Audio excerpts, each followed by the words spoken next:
السلام علیکم ورحمۃ اللہ وبرکاتہ۔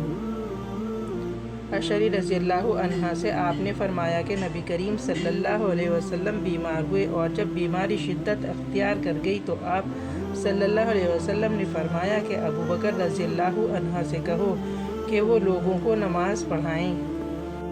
اس پر عائشہ رضی اللہ عنہا بولیں کہ وہ نرم دل ہیں، جب آپ کی جگہ کھڑے ہوں تو ان کے لیے نماز پڑھانا مشکل ہوگا۔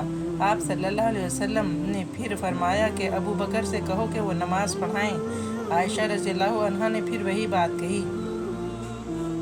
آپ صلی اللہ علیہ وسلم نے پھر فرمایا کہ ابو بکر سے کہو کہ نماز پڑھائیں، تم لوگ صواحب یوسف زلیخا کی طرح باتیں بناتی ہو۔